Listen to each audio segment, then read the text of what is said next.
제가 살면서 깨달은 것이 하나 있습니다. 살다 보니까 참 바라보는 것, 이 시선 처리가 참 중요하다는 그런 깨달음을 얻게 되었던 것이죠. 여러분 가끔씩 이제 증명사진을 찍지 않습니까?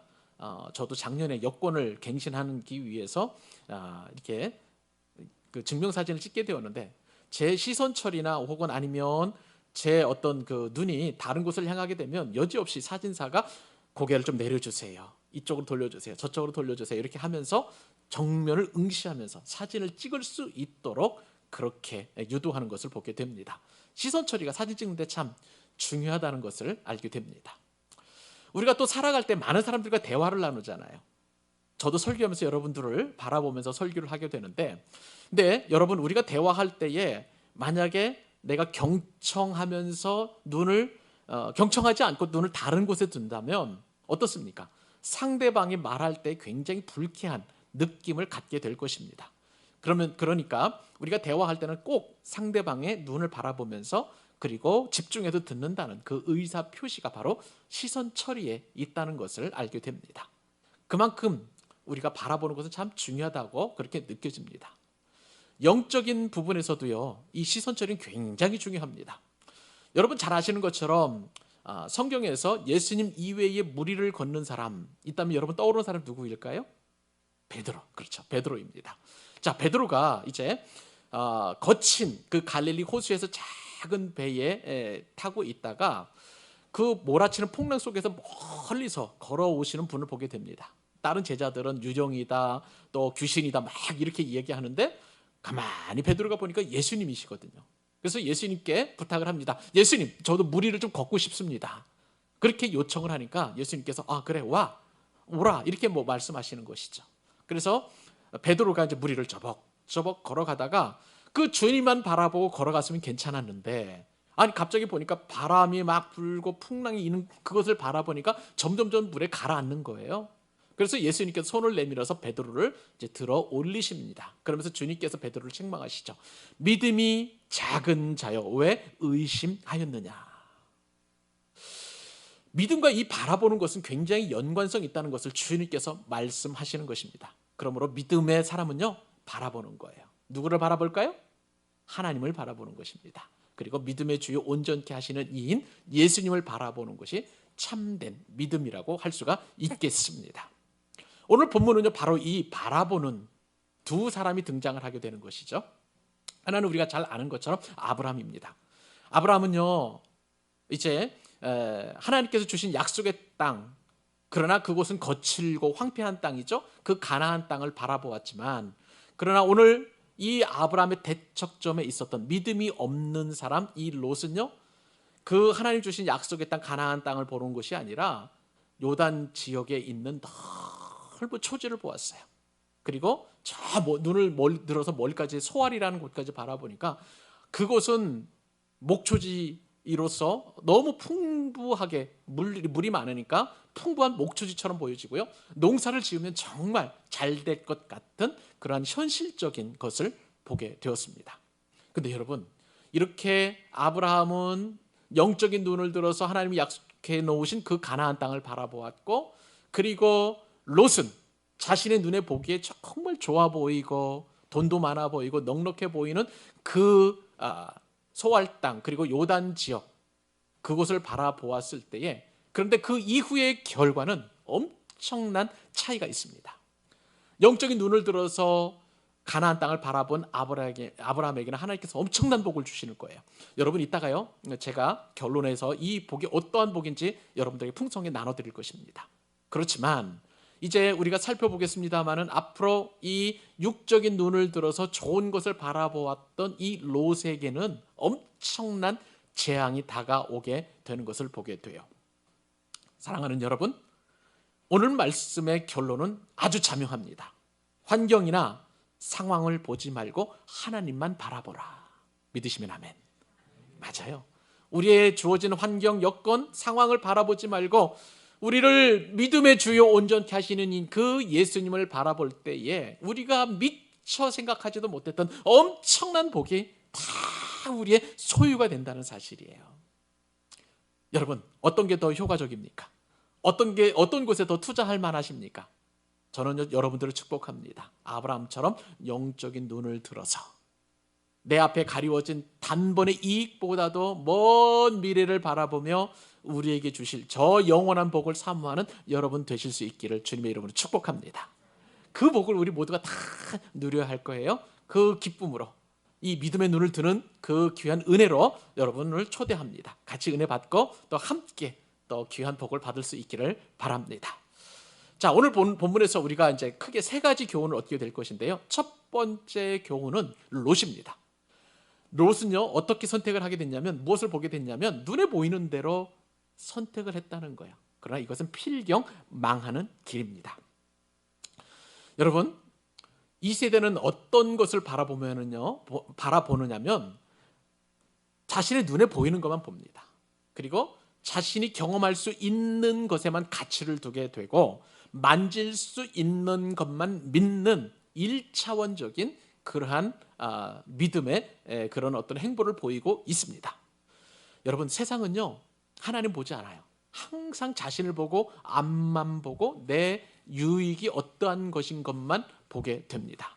미래를 보지 못하죠. 그런 것으로. 그렇기 때문에 그래서 항상 근시안 쪽으로만 생각하고 판단하고 또 결론을 내리게 되는 것을 보게 돼요. 그런 점에서 롯은요, 어떻게 보면 세상을 상징한다고 그렇게 생각해 볼 수 있겠습니다.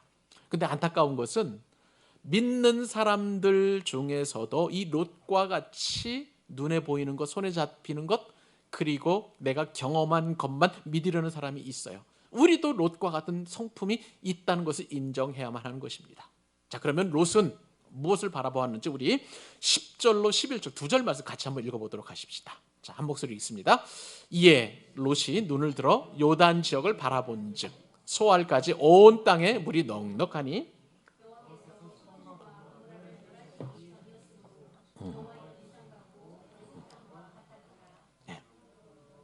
롯이 요단 온 지역을 택하고 동으로 옮기니 그들이 서로 떠난지라. 아멘. 하나님께서 계속해서 우리가 몇 주 동안 지금 아브라함을 좀 상고해 가고 있는데요. 아브라함을 우리가 상고하면서 얻는 교훈 가운데 하나는 뭐냐면 믿음을 가지게 되면 꼭 기근을 만나고 거기서 또한 갈등을 겪는다는 거예요. 여러분 그거 인정하죠? 우리가 예수님을 안 믿었을 때나 혹은 내가 내 마음대로 살려고 했을 때는 그게 갈등인지 기근인지 우리가 뭐 그것을 해석할 수 있는 영적인 능력 자체가 없으니까 그것을 모르지만 그러나 우리가 예수님을 믿고 영의 사람이 되면 꼭 이 믿음에 강력한 도전이 있다는 것을 우리가 알게 됩니다. 아브라함도 그랬잖아요. 남방으로 내려가다가 기근을 만나게 되었고 그 기근을 피해서 애굽으로 피했는데 거기서 자신의 아내를 누이라고 속이면서 그렇게 창피도 당하고 모욕도 당하다가 어떻게 해서 하나님의 은혜로 다시 이제 가나안 땅으로 올라와 있는데 또 다른 갈등이 생겼잖아요. 조카 롯, 생각지도 못했던 조카 롯과의 갈등이 생긴 것입니다. 자, 그런데 이러한 그 갈등 상황 속에서 이제는 아브라함은 조금 더 좀 성숙해진 모습을 보게 돼요. 애굽으로 내려갈 때까지는 여전히 육신적인 그런 부분이 남아 있어서 자기 나름대로 좋은 대로 결정을 하고 하나님께 기도하지도 않고 묻지도 않고 그냥 선택을 하고 결정을 합니다. 그런데 이 롯과의 또 다른 갈등 상황이 전개가 되었을 때에 아브라함은요 양보를 합니다. 그리고 결론적으로 하나님을 예배하게 되는 것을 우리가 압니다. 아브라함은요 그만큼 믿음이 성숙한 거예요. 여러분 어떤 상황에서 내가 인생의 기근이 올 때나 또 어떤 인간관계 갈등이 있었을 때에 내가 하나님 앞에 이 문제를 놓고 기도해야 되겠다, 하나님의 도우심을 구해야 되겠다 하면 여러분 그만큼 믿음이 성장했다는 것을 믿으시기 바랍니다. 이것은 귀한 은혜예요. 은혜입니다. 아브라함은 지금 은혜를 받은 상태에서 롯과 결별을 하게 되는데 근데 아브라함의 성숙한 모습이 어떻게 표현이 되냐면 선택지를 양보하는 거예요. 네가 먼저 선택을 하라는 거예요. 네가 좌하면 나는 우하겠고 네가 우하면 나는 좌하겠다. 네가 먼저 선택하라는 것이죠. 사실 아브라함에게서는 선택은 아브라함이 먼저 해야만 하는 것입니다. 왜냐하면 여러분 잘 아시는 것처럼 아브라함은 이 롯의 큰아버지예요. 삼촌이에요. 그리고 또 연장자이고 그 가족들의 족장이었습니다. 어른이죠, 말하자면. 그러면 항상 우리가 뭐 냉수도 뭐 이렇게 우리가 이제 순서가 있는 것처럼 모든 것들 다 이제 어른 먼저 공경하고 그리고 나서 그 이후의 몫인데, 아브라함은 오히려 자신의 정당한 권리를 롯에게 양보를 하고 롯이 먼저 선택하도록 하게 하는 그런 성숙한 자리에 이르렀다는 것이죠. 이것은요, 믿음이 그만큼 아브라함이 성장했다는 것을 보게 됩니다. 믿음이 없을 때는 항상 내 자신만 중요하게 여기는 거예요. 롯이 그렇잖아요. 지금 내 것이 중요합니다. 내 자신이 중요합니다. 내 소유가 중요합니다. 그리고 세상의 모든 일들이 내 중심으로 이루어지지 않으면 못 견뎌해요. 무척 힘들어하는 것이 믿음 없는 사람들의 특징이라고 할 수가 있겠습니다. 여러분 어때요? 믿음을 가진 사람인지 내가 지금 잠깐이라도 생각해 본다면, 야, 이거 내 마음대로 안 되면 내가 가족들에 대하여, 그 다음에 동료에 대하여, 또 그다음에 교우들에 대하여 서로 간에 이렇게 불편해하고 힘들어한다면 내가 믿음이 지금 많이 깎여져 있음을 여러분 인정하셔야만 하는 것입니다. 롯은 아예 이런 믿음 자체가 없었기 때문에 덥석 자신의 권리를 주장하고 내 중심으로 지금 판단하고 그리고 바라보고 결정하는 것을 우리가 볼 수 있는 것이죠. 그러나 아브라함은 다르죠. 아브라함은 믿음을 가진 사람답게 넉넉하게 여유롭게 그렇게 롯에게 먼저 선택권을 양보하는 것입니다. 자, 눈을 들어서 롯이 바라보았어요. 먼저 선택을 하니까요. 자, 어디를 보게 됐냐면 요단 지역들을 쭉 보게 되었습니다. 그랬더니 베델에서 바라본 요단 지역은요, 물이 많아가지고 목초지가 너무 풍성한 거예요. 너무 풍성한 거예요. 제가 몇 년 전에 저 고창에 있는 청보리밭을 다녀온 적이 있었습니다. 야, 지평선 저 멀리까지 보리가 그냥 쫙 심겨져 있고 바람에 따라서 이 보리가 넘실넘실하면서 춤을 추는데, 제가 그때 상상을 해보면서 롯이 바라봤던 요단 들녘이 그런 것 같았어요. 저 멀리 있는 지평선까지 목초지가 쫙 펼쳐져 있고요. 그리고 더 멀리 소알 땅까지 바라보니까 그냥 기가 막힌 거예요. 물이 넉넉하니까 풀도 많고 저기다 곡식을 심으면 진짜 잘 수확할 수 있겠다. 그런 마음이 롯에게 확 들어왔던 것으로 이렇게 생각해 보게 됩니다. 그런데요, 그 목초지가 얼마나 좋은지 롯이 생각할 때 하나님의 동산과도 같겠다고 그렇게 생각을 한 거예요. 여러분, 롯은요, 아담하고 차이가 너무 나기 때문에, 그리고 아담 이후도 마찬가지입니다만 누구도 에덴 동산을 경험해 본 사람이 없어요. 그런데 롯은 그 목초지가 너무나 좋아 보였기 때문에 하나님의 동산, 곧 에덴 동산처럼 모든 것이 완벽하게 느껴질 정도였어요. 그리고 얼마 전에 애굽 땅에서 이제 보았잖아요. 다녀왔잖아요. 아브람과 함께. 그래서 애굽 땅에서 있었던 그 영화로움과 화려함과 완벽함을 다 본 거예요. 그러니까 저곳에 가기만 하면 나는 이제 먹고 살 걱정 없고 모든 것이 다 갖추어져 있고 잘 살 수 있겠다. 육신의 노릇을 보니까 모든 것이 다 아름답게 보였던 것을 롯은 그렇게 고백하고 있는 것이죠. 롯은요, 이렇게 자신의 육신의 눈으로 잘못된 곳을 선택을 하고 말았습니다. 왜냐하면요, 롯이 선택한 이 소돔 땅은 역사상 하나님께서 저주하신 가장 참혹한 도시로 그가 삶의 터전을 옮기게 되기 때문에 그런 거예요. 소돔과 고모라는 굉장히 매력적인 그런 도시였습니다. 너무너무 살기 좋은 그런 도시였던 것이죠. 이러한 곳에 있었지만 한 가지 없었던 것은 뭐냐면 하나님의 약속이 없었던 거예요. 하나님의 축복이 없었던 도시가 바로 이 소돔이었던 것입니다. 롯의 눈에만 그냥 행복을 줄 것이라고 그렇게 여겨졌을 뿐 실제적으로는 그곳은 영적으로 볼 때에 너무나 타락한 도시였다는 것을 롯은 그것을 놓쳐버리고 말았다는 것이죠. 우리 눈에 있어서 여러분 판단할 때요, 우리 눈에 좋은 것이라고 해서 하나님께서 반드시 그것이 축복이라고 여겨서는 안 되는 이유가 바로 여기에 있습니다. 여러분 한번 이제 여러분들도 이제 특히 우리 젊은 친구들은 여러 번 선택할 것들이 많이 있을 거예요. 직장을 선택할 때도 그렇고요. 또 전셋집을 얻을 때도 마찬가지일 것 같습니다. 여러분이 집을 얻을 때 가장 먼저 고려하는 것은 무엇인가요? 일단 가격이 맞아야 되고요. 그죠? 그 다음에 학세권, 숲세권, 역세권 뭐 그런 것들 여러분 고려하실 것 같아요. 그런데 옛날에 보면 그런 기준보다도 항상 교회 중심이었다는 것을 우리는 여러분들 젊은 친구들은 좀 이해할 필요가 있습니다. 어제도 이 말씀을 나누면서 제안하고 얘기를 나누는데요. 저희가 결혼하고 나서 신혼집을 구할 때도 교회에 가장 가까운 곳에 전셋집을 마련했는데 그때 당시에는 이렇게 은혜도 받지 않은 상태에서도 왜 그렇게 결정했는지 저희도 참 신기하기만 하고 참 감사하다. 서로 그렇게 이야기를 나눴던 적이 있었습니다. 여러분 젊은 분들 이제 집을 구할 때에 교회 중심인지 그렇게 구하는 것인지 한번 여러분 진지하게 고민하실 수 있기를 바랍니다. 왜냐하면 하나님 중심적인 삶을 살기 때문에 그런 거예요. 또 여러분들이 직장을 선택할 때도 마찬가지죠. 내게 있어서 월급을 많이 주는 곳, 그 다음에 내게 어떤 여러 가지 복지 혜택을 많이 주는 곳, 뭐 그런 곳 얼마든지 좋죠. 그리고 내게 또 쉼을 많이 줄 수 있는 곳, 내가 또 이렇게 자기 개발을 통해서 많이 또 만족을 얻을 수 있을 만한 그런 직장이 있으면 참 좋겠습니다만은 여러분 이 땅에 그런 직장이 얼마나 될까요? 몇 개나 될까요 도대체? 월급을 많이 주는 그런 직장을 선택한 예전에 섬기던 교회에서 그런 형제들을 그런 가정을 신방을 했다 보면 정말 힘들어해요. 제가 참 놀랐던 것이 삼성전자 연구원으로 취업을 한 그 친구들 이야기를 들어보니까 월급을 많이 주는 만큼 일을 혹독하게 시킵니다. 그러니까 너무 피곤하고 너무 지쳐 있다 보니까 신앙생활, 주일 성수하는 것도 참 힘들어요. 주일날 아침에 일어나서 11시에 예배 드린다? 거의 기적 같은 그런 일이라고 이렇게 얘기하는 것을 보면서 아 그렇구나 라는 그런 생각도 한번 해보게 되었습니다.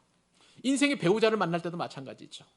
미모도 좋고 가문도 좋고 또 좋은 직업도 가지고 있고 인격적으로 성숙한 그러한 배우자를 선택하고 싶어 합니다. 누구든지.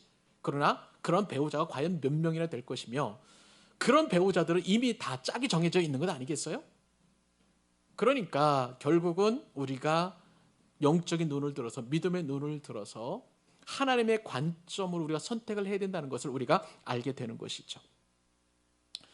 오늘 본문에 보니까 결국은 롯은 이제 눈에 보이는 그런 세상을 택해서 좋은 곳으로 가게 되었습니다. 여러분 이 선택에는 반드시 책임이 따릅니다. 하나님께서는 지금 당장 그 선택에 대한 책임을 묻지 않을지라도 10년 후나 20년 후에는 반드시 그 선택에 대한 책임을 지도록 하나님께서 그렇게 결과를 만들어 가시는 거예요. 롯의 비극은요, 가만히 생각을 해보니까 이 아브라함을 떠나는 데서부터 시작됐다는 것을 알게 됩니다. 아브라함은 하나님과 함께 있었던 사람이에요. 아브라함은 믿음의 사람이었어요. 축복의 사람이었어요. 영적인 눈을 가진 사람이었어요. 그리고 또 아브라함은 신앙의 사람이었던 것입니다.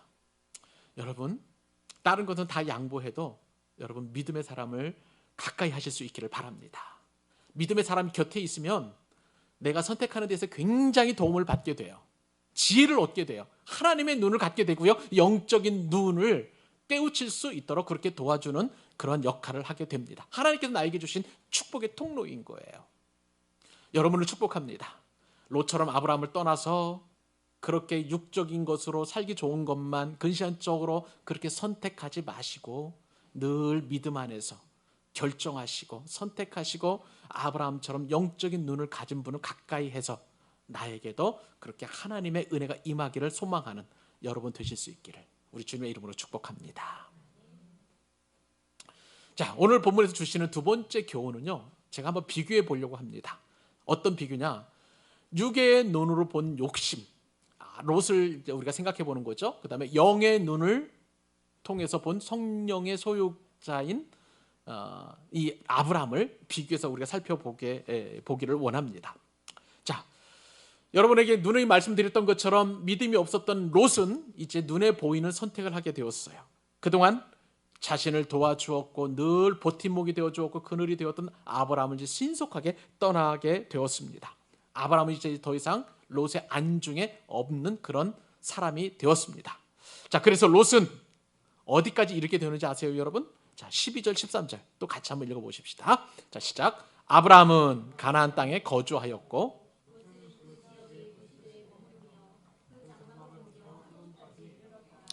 소돔 사람은 여호와 앞에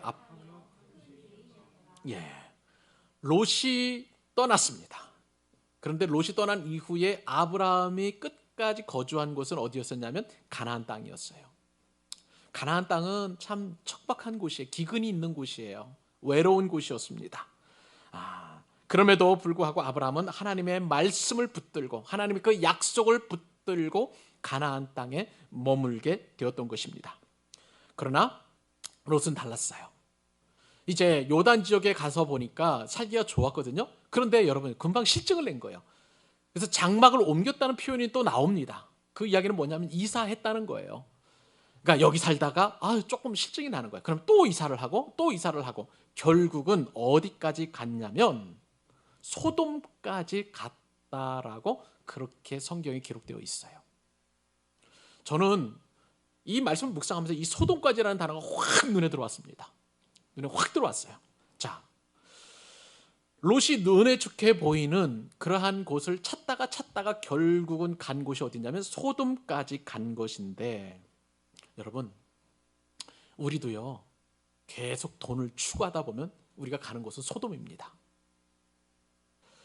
처음부터 그곳까지 갈 마음이 없다고 할지라도 계속 우리가 영적인 눈을 가지고 이것을 바라보지 않으면 우리가 가는 곳은 이 소돔 땅까지 이르게 된다는 거예요. 소돔은 우리 눈에 좋아 보일 수 있어요. 그러나 그곳은 불행하게도 멸망의 땅입니다. 여러분, 예수님께서 우리에게 늘 말씀하시는 것은 넓은 길로 가지 말라는 거예요. 좁은 길로 가라는 거예요. 세상 사람들은요 넓은 길로 갑니다. 그 우리 시대의 이 넓은 길, 넓은 문은 어딜까요? 성공이라는 거예요. 우리는 성공에 얼마나 목말라 있는지 몰라요. 세상의 대다수의 사람들이 다 성공의 넓은 문을 향해서 계속 나아갑니다. 거기는 많은 사람들이 가는 것이에요. 자, 열심히 공부해서 좋은 대학 가라고 합니다. 그래서 좋은 대학 가면 좋은 직장에 갈 것이고, 그러면 넉넉하게 월급도 받을 것이고, 그리고 그 월급으로 이제 사랑하는 여인과 함께 또 남편과 함께 또 가정 생활을 이루고, 그리고 이제 자녀들을 잘 양육시키고 무병하게 하며, 그리고 이제 나이가 들면 가지고 있는 그 여유로움으로 이제 삶을 즐기면서 인생을 마무리하자. 이것이 사람들이 보통적으로 생각하는 그런 성공이라고 할 수가 있겠어요. 너무나 많은 사람들이 이 길로 가려고 합니다.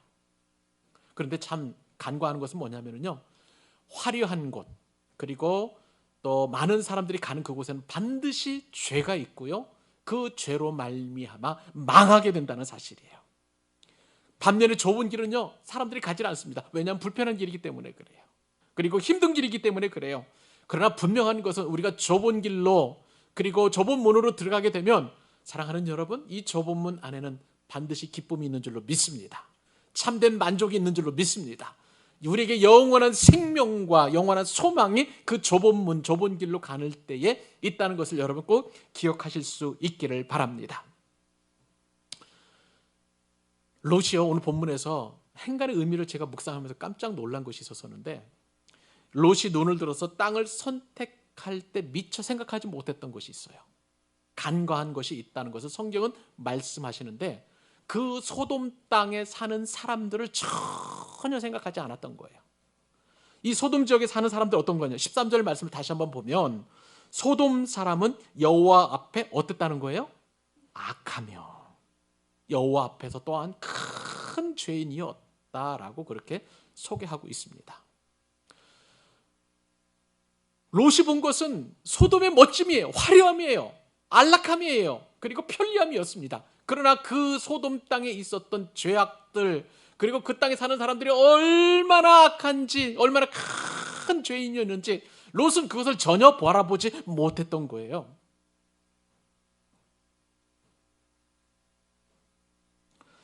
여러분, 우리는 욕망이라는 것을 하나님으로부터 선물을 받았습니다. 그 욕망이라는 것은 내가 굉장히 되고 싶어 하는 거예요. 뭔가를 이루고 싶어 하는 거예요. 뭔가를 갖고 싶어 하는 거예요. 뭔가를 이루기 위한 것들을 욕망이라고 할 수가 있겠습니다.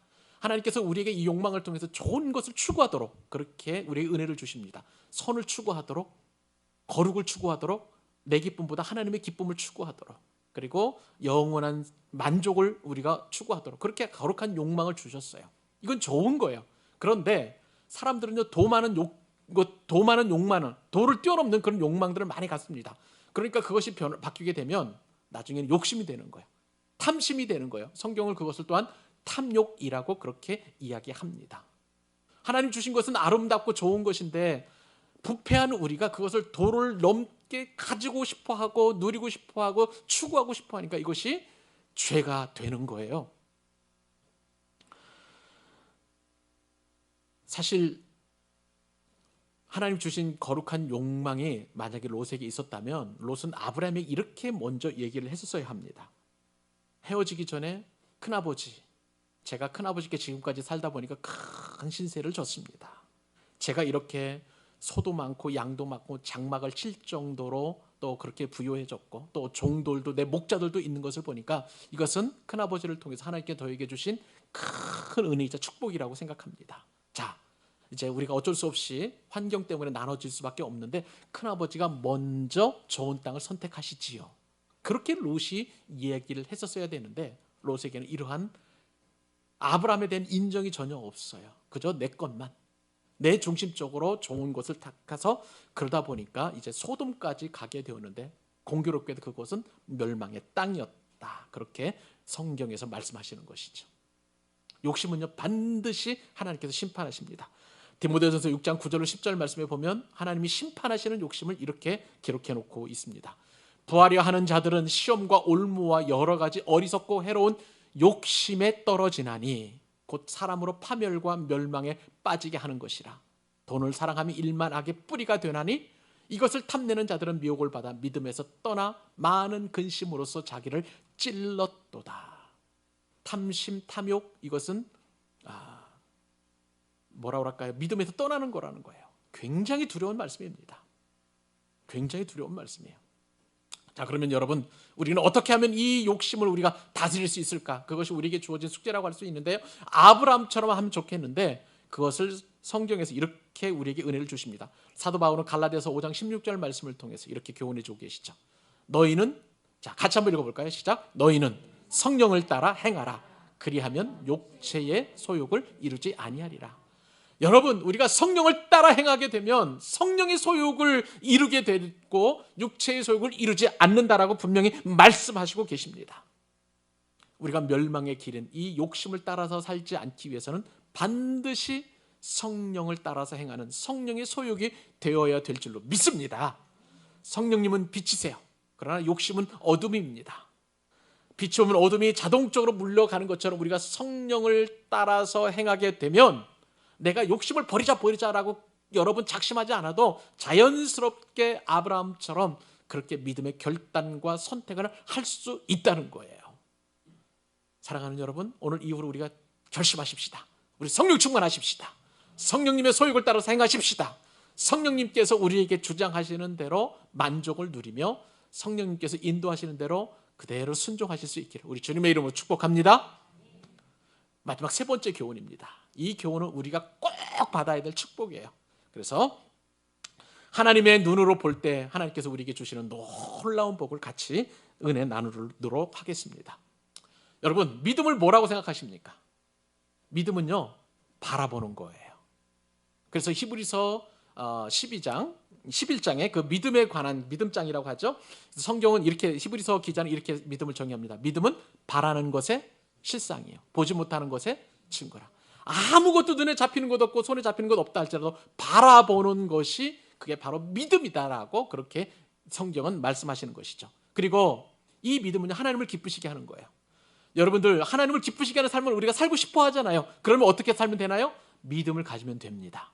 믿음이 없이는 하나님을 기쁘시게 못하나니, 성경에 그렇게 기록되어 있으니까 믿음은 하나님을 기쁘시게 한다는 거예요. 자, 이렇게 믿음의 눈을 든 아브라함에게 하나님께서는 엄청난 복을 주십니다. 믿음의 눈으로 바라본 아브라함에게 주시는 복, 우리 같이 한번 읽어볼까요? 우선 14절로 17절까지 먼저 읽습니다. 자, 시작.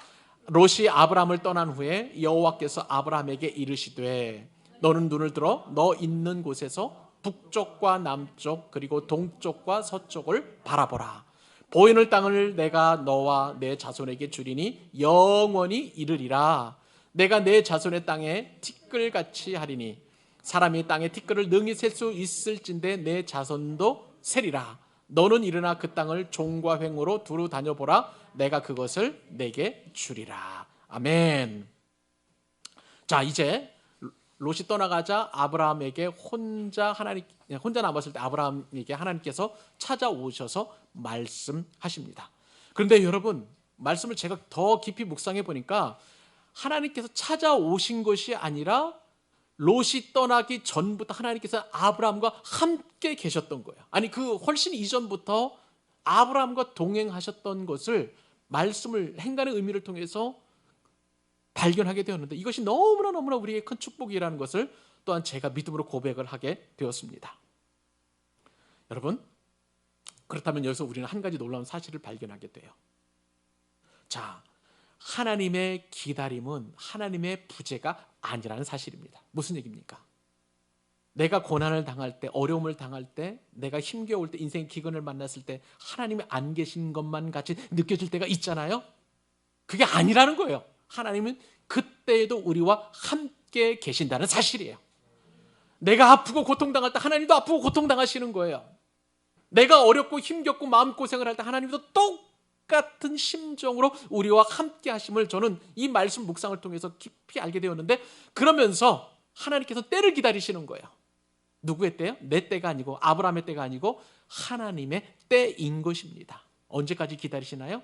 하나님께서 가장 좋은 것을 주실 만할 때까지. 아브라함이 그만큼 믿음의 역량이라든가 모든 환경들이 준비되어질 때까지 하나님께서는 바로 아브라함 곁에서 지켜주고 계신다는 사실이에요. 사랑하는 여러분, 그 하나님이 바로 저와 여러분들의 하나님이신 줄 믿으시기 바랍니다. 아브라함의 하나님이 나의 하나님이고요, 이삭의 하나님이 나의 하나님이시고, 그리고 야곱의 하나님이 저와 여러분의 하나님이신 줄로 믿습니다. 사람들은 죽어서 계속 변화되지만 이것은 무슨 것을 얘기하냐면 하나님은 영원하신다는 거예요. 현재 지금 살아서 역사하신다는 것을 우리가 말씀을 통해서 깨닫게 됩니다. 믿음은 바라보는 것이라고 말씀을 드렸죠. 하나님께서는 이제 그 바라봄을 통해서 이제 아브라함에게 진짜 축복을 하시는데요. 첫 번째 아브라함이 받는 복은 뭐냐면요, 새로운 세계를 보게 하신다는 거예요. 이 첫 번째 복입니다. 자, 하나님께서 뭐라고 말씀하시냐면, 너는 눈을 들어 너 있는 곳에서 북쪽과 남쪽 그리고 동쪽과 서쪽을 바라보라. 그것은요, 하나님께서 새로운 세계를 바라보라고 은혜를 주시는 것입니다. 우리는 육적인 사람들이기 때문에 새로운 세계에 대해서 잘 꿈을 꾸지 못해요. 그런데 아브라함은 하나님께서 주실 가나안 땅에서 이루어갈 풍성한, 이제 장차 아브라함을 통해서 다윗이 나오고, 다윗을 통해서 이제 메시아가 이 땅에 오시고, 메시아를 통해서 전 인류가 구원받는 열국의 아버지로 되어지는 엄청난 일이 이 가나안 땅에서 이루어질 것을 주님께서 오늘 말씀을 통해서 교훈해 주시는 거예요. 너 동서남북을 바라봐. 내가 그 새로운 세계를 너에게 열어줄 거야. 그렇게 말씀하시는 거예요. 여러분, 믿음의 사람들은요, 이렇게 새로운 세계를 볼 줄 아는 영적인 영안이 있어야 되는 것입니다. 사도 바울은 유대인들에게 복음을 전하려고 그렇게 애를 썼는데 가장 바울을 핍박한 사람들이 유대인들이에요. 왜냐하면 자신들은 선택된 선민이라는 거예요. 그 의식을 가지고 자꾸 바울이 전하는 복음을 못 전하도록 그렇게 핍박하니까 하나님께서 새로운 세계를 확 열어주시면서 사도 바울을 이방인에게 복음을 전하는 사도로 불러주셨습니다. 유대인, 정통 유대인인 이 사도 바울에게 이방인들은요, 새로운 세계였던 것이에요.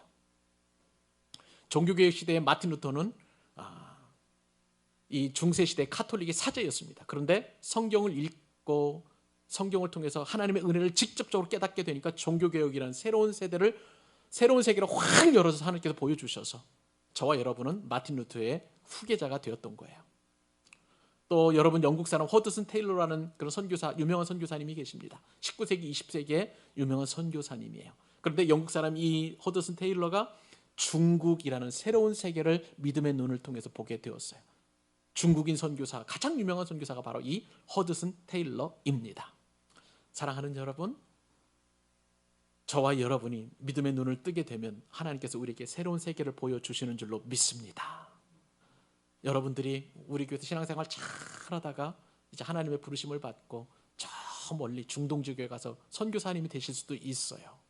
여러분들이 또한 엄청난 새로운 일들을 감당할 수 있을지도 모르겠어요. 제가 아는 오늘의 교회 한 장로님은요, 남자가 가정에서 가장이 중요하다는 사실을 알고 하나님 앞에 기도를 드렸답니다. 그런데요, 그 장로님의 기도가 나중에 결실을 맺게 되는데, 그분이 이제 아버지 학교를 열어서 전 세계에 있는 영적인 가장들을 깨우는 일에 그분이 쓰임을 받게 되었어요. 그 아버지 학교 유명한, 이렇게 동서남북을 바라보게 하시는 믿음의 눈을 하나님께서 열게 해주십니다.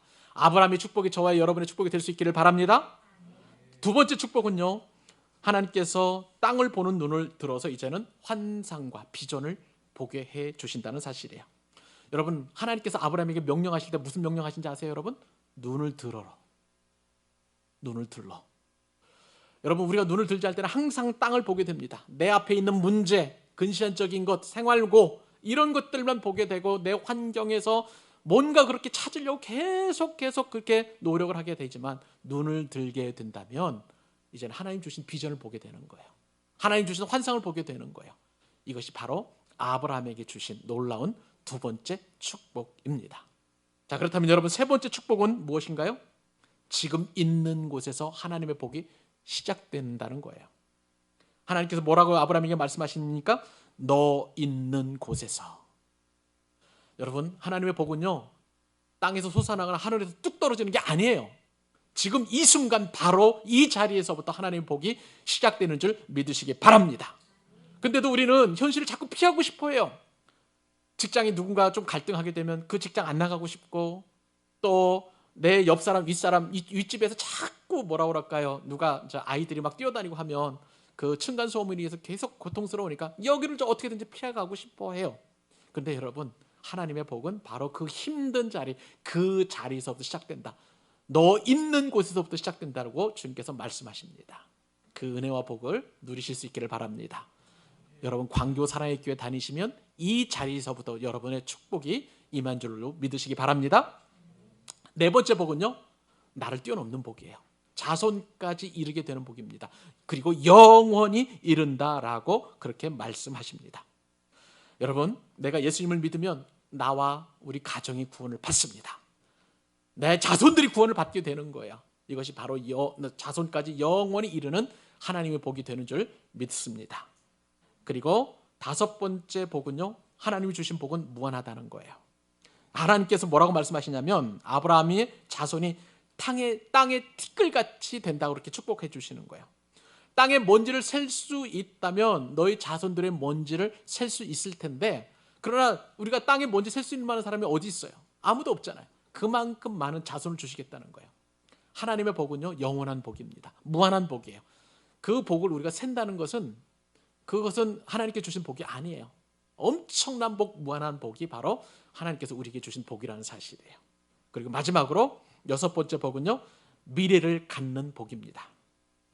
하나님께서 아브라함에게 말씀하시죠.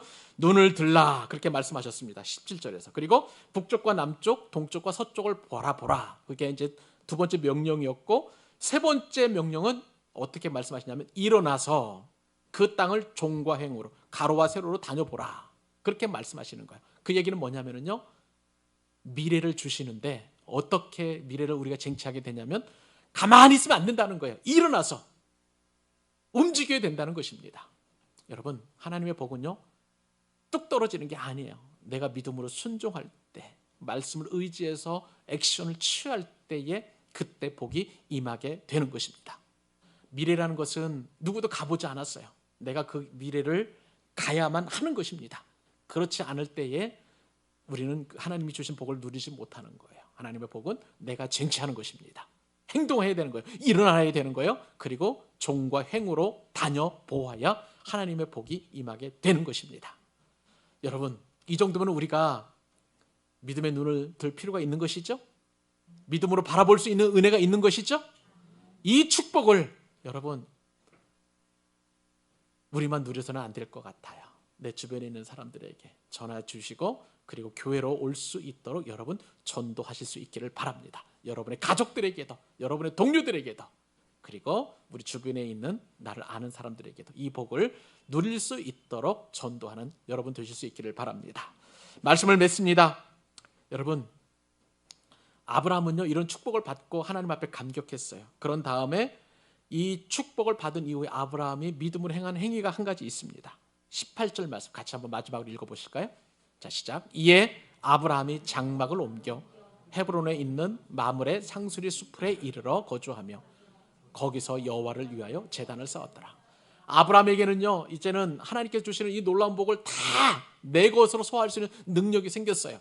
그리고 나서 이제 마지막으로 이사를 해서 헤브론에 거주하게 되었는데, 여러분 헤브론에 거주한 땅은 아브라함이 175세에 죽게 됩니다만은 대략 거의 한 아브라함이 갈대아인의 우르를 떠난 그 나이가 75세였어요.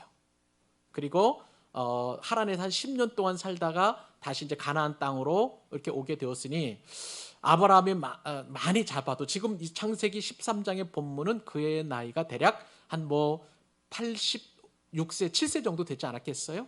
그러면 대략 한 80년, 90년을 헤브론 땅에 정착하면서 또 하나님 주신 은혜를 다 받아 누리게 된 것입니다. 이제는 하나님 주신 은혜로 가득 채워지니까 정착을 하게 되는 거예요. 그것이 하나님의 땅이고 하나님이 약속해 주신 땅이고, 이제부터는 하나님께서 본격적으로 아브라함을 통해서 후손들을 만들어 가시는 엄청난 역사가 이루어지게 되는 거예요. 사랑하는 여러분, 이 자리가 축복의 자리입니다. 이 자리가 은혜의 자리입니다. 여러분의 눈을 들어서 먼 미래를 볼 수 있는 자리인 줄로 믿습니다. 그 귀한 은혜를 덧입고 우리 내일부터 또 본격적으로 세상에 나가서 축복의 통로로 쓰임받는 여러분 되시기를 우리 주님의 이름으로 축복합니다. 기도하십시다.